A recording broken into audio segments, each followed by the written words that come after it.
Le livre du ciel, tome 20, 15 octobre 1926. Comment l'âme possédera autant de gloire, de béatitude et de bonheur au ciel qu'elle aura acquis de divine volonté sur la terre. Poursuivant ma ronde habituelle dans la suprême volonté, je me disais, mon Jésus, ta volonté embrasse et enclôt toutes choses.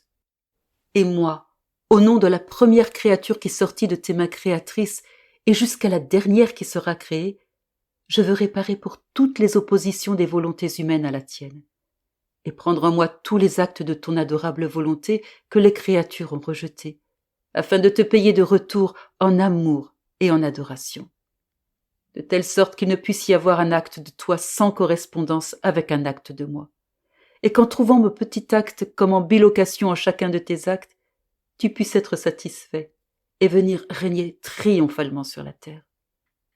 N'est-ce pas sur les actes humains que ton fiat éternel veut trouver le lieu où dominer? Par conséquent, en chacun de tes actes, j'offre le mien comme un champ sur lequel tu peux établir ton royaume.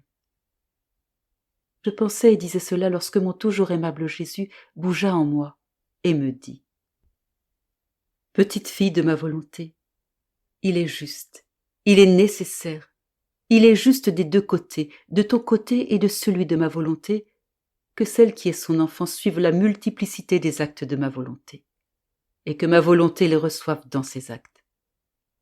Un père serait malheureux s'il ne sentait pas son enfant à ses côtés pour être suivi par son enfant dans ses actes.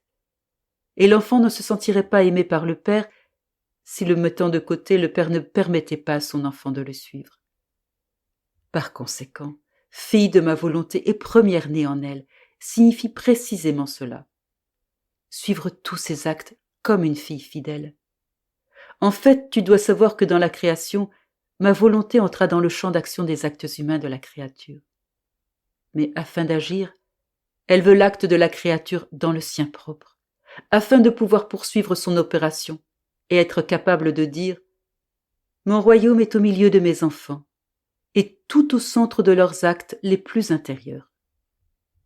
En fait, c'est dans la mesure où la créature prend ma volonté que j'étends en elle mon royaume, et qu'elle étend son royaume dans ma volonté.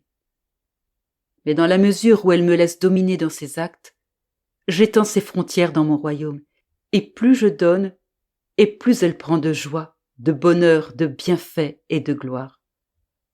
En fait, il est établi que dans la céleste patrie, elles recevront autant de gloire, de béatitude et de bonheur qu'elles auront enclos de divine volonté dans leur âme sur la terre. Leur gloire sera mesurée par la volonté même que possédera leur âme.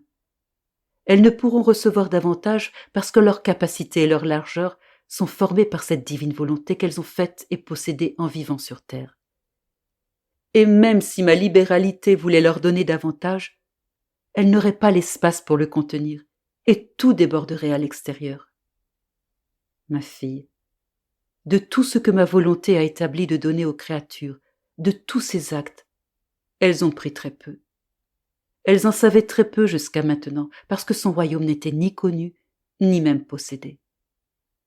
Par conséquent, au ciel, le Père ne peut pas donner toute la gloire ou toutes les joies et tout le bonheur qu'il possède, parce qu'il se trouve parmi des enfants incapables et de petite stature.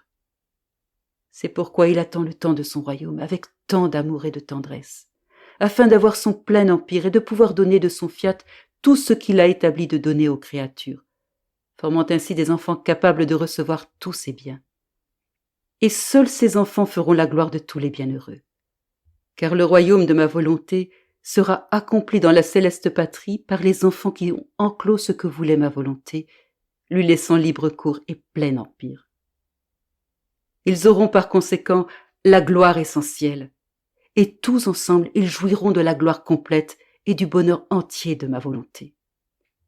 Ainsi le royaume du Fiat suprême aura son plein triomphe au ciel et sur la terre.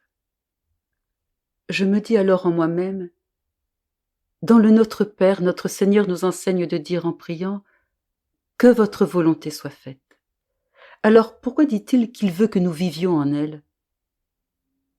Jésus, toujours bienveillant, bougea en moi et me dit : ma fille, Ce « que votre volonté soit faite » que j'ai enseigné dans le Notre Père signifiait que tous devaient prier afin de pouvoir au moins faire la volonté de Dieu. Et cela pour tous les chrétiens et pour tous les temps. Et qu'on ne puisse se dire chrétien si on ne se dispose pas à faire la volonté du Père céleste. Mais tu n'as pas pensé à ce qui suit immédiatement, sur la terre comme au ciel, et qui veut dire vivre dans la divine volonté. Cela veut dire prier pour que le royaume de ma volonté puisse venir sur la terre afin de vivre en lui. Au ciel, ils ne font pas ma volonté, mais vivent en elle. Ils la possèdent comme leur bien propre et leur propre royaume. Et s'ils la faisaient, mais ne la possédaient pas, leur bonheur ne serait pas complet parce que le vrai bonheur commence dans le tréfonds de l'âme. Faire la volonté de Dieu ne signifie pas la posséder, mais se soumettre à ce qu'elle commande, alors que vivre dans ma volonté est possession. Par conséquent, dans le Notre Père, dans les paroles « que votre volonté soit faite », c'est la prière que tous puissent faire la volonté suprême. Et dans « sur la terre comme au ciel », que l'homme puisse retourner dans cette volonté d'où il est venu, afin de retrouver son bonheur, les biens perdus, et la possession de ce divin royaume.